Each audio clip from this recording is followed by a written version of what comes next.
Afin de réaliser une pâte à macarons, pour commencer, nous avons besoin de poudre d'amande blanche et de sucre glace.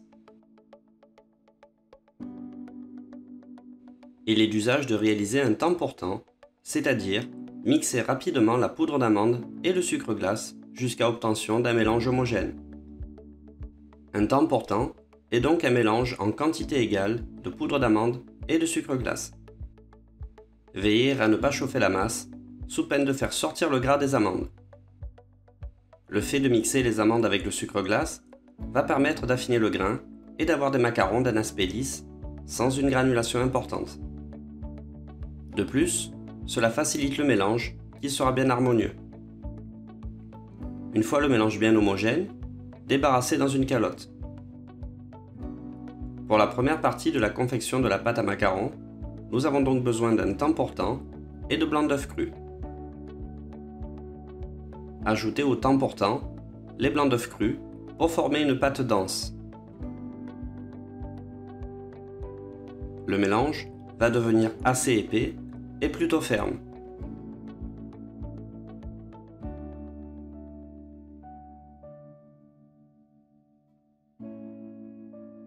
Parallèlement, réalisez la meringue italienne.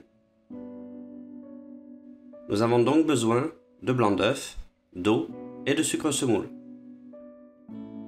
Cette meringue se construit en versant un sirop de sucre chaud sur des blancs montés. On obtiendra alors une meringue souple, plus ou moins chaude et brillante. Pour commencer, disposez dans une russe l'eau et le sucre semoule.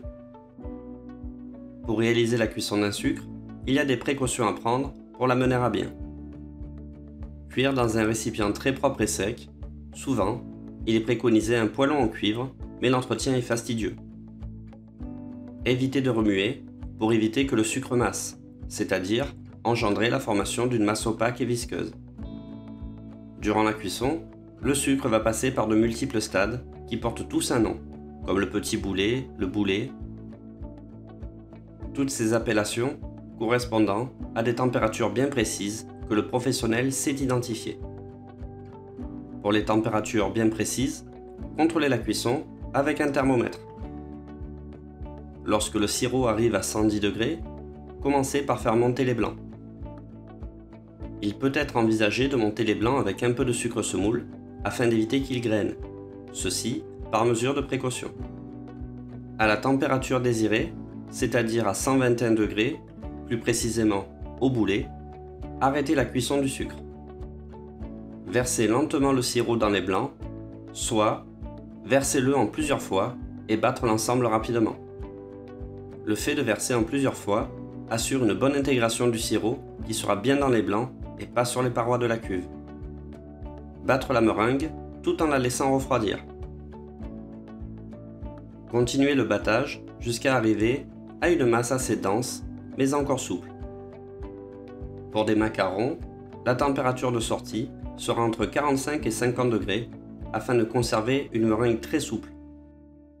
Une fois la meringue réalisée, utilisez-la immédiatement. Une meringue retombe très rapidement, c'est la raison pour laquelle il faut toujours la réaliser au dernier moment.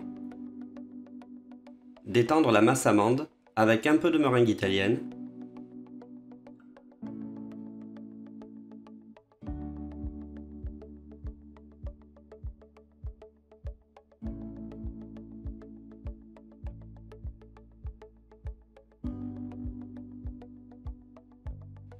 Incorporer petit à petit.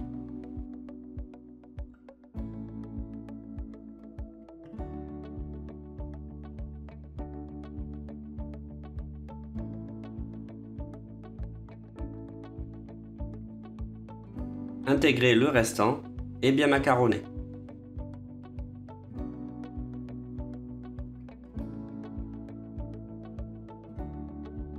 L'appareil doit avoir de la tenue et être légèrement brillant.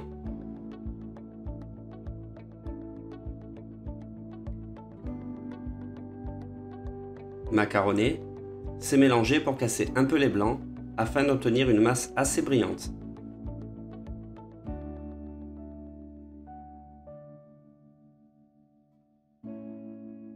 Le but étant d'obtenir une masse faisant légèrement le ruban.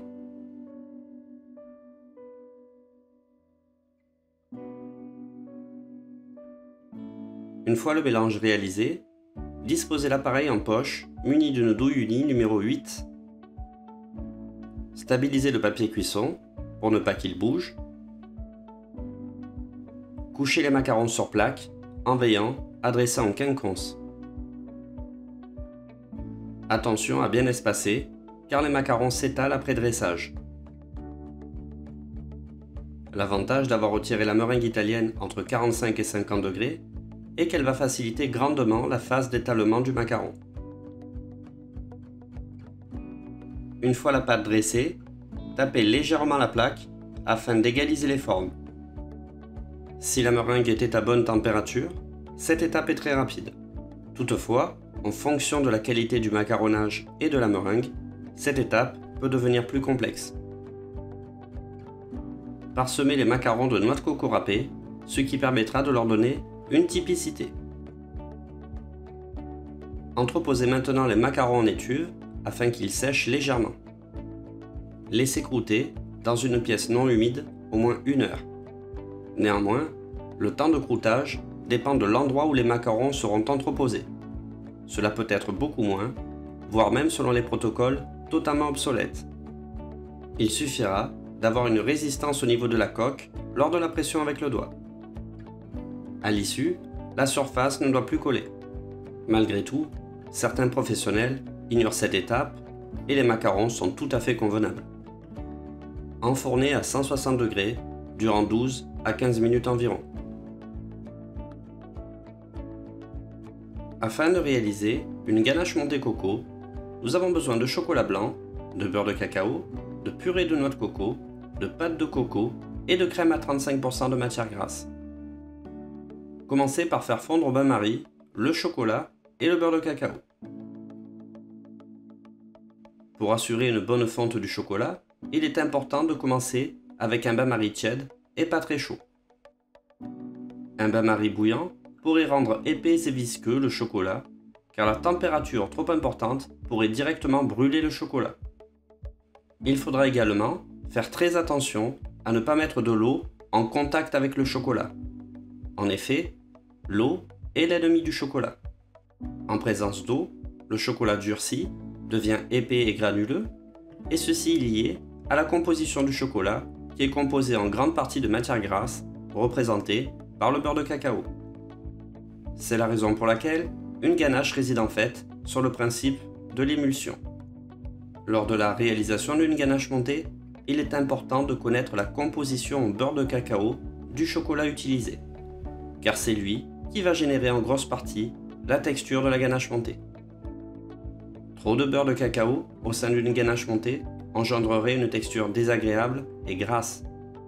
En revanche, une quantité insuffisante engendrerait un manque flagrant de tenue. Une fois le chocolat bien fondu, retirez-le du bain-marie. Parallèlement à la fonte du chocolat, chauffez la purée de noix de coco avec la pâte de coco. Contrairement à une ganache montée classique, la ganache montée coco se construit sur une émulsion entre le chocolat et une purée de fruits qui va donc donner une tonalité singulière à la ganache. De nos jours, la présence de glucose ou de sucre inverti a tendance à disparaître. En effet, ils vont jouer un rôle sur la texture de la ganache montée, mais ils apporteront tout de même un peu plus de sucre dans la recette, ce qui n'est pas forcément judicieux. Ne pas hésiter à éparpiller la pâte de coco dans la purée à l'aide d'un fouet. La présence de pâte de coco dans la recette va renforcer considérablement le goût et donner une typicité intéressante.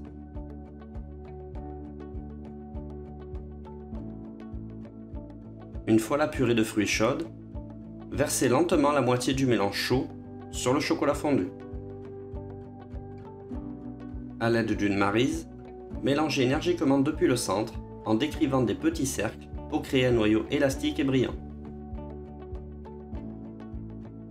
L'objectif ici est de créer une émulsion entre le chocolat et la purée coco grâce à une action mécanique. Ici, nous utilisons une maryse, mais on pourrait utiliser un fouet sans aucun problème. Incorporez la deuxième moitié et mélangez selon le même procédé.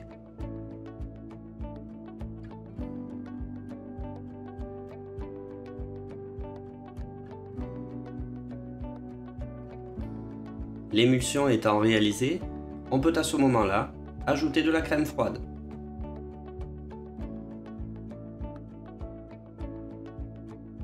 Mélangez convenablement le tout afin de rendre l'appareil homogène.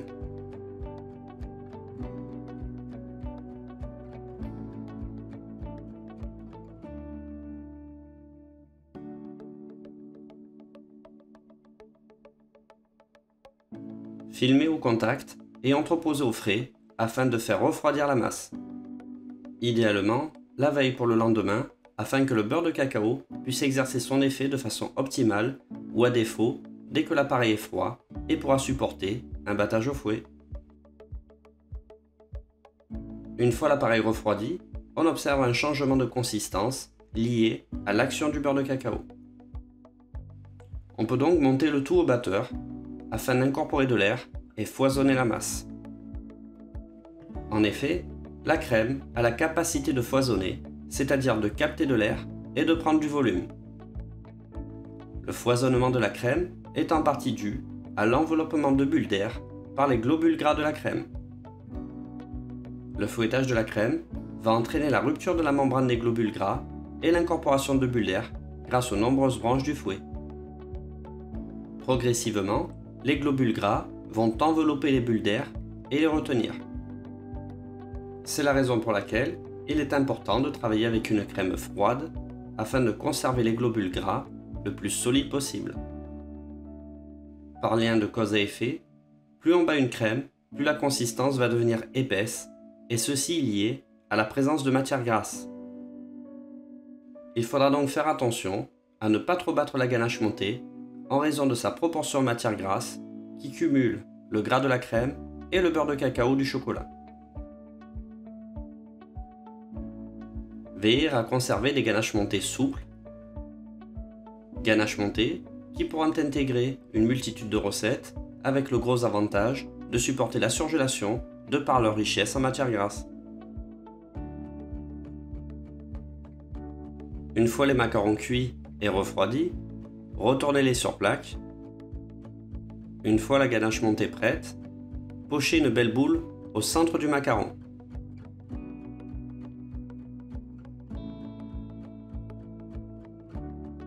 Refermez les macarons convenablement jusqu'à faire venir la garniture bien à ras. Les macarons pourront être idéalement dégustés quelques jours après, le temps que la mie des coques absorbe l'humidité de la ganache et soit plus moelleuse. Ils pourront être surgelés sans aucun problème.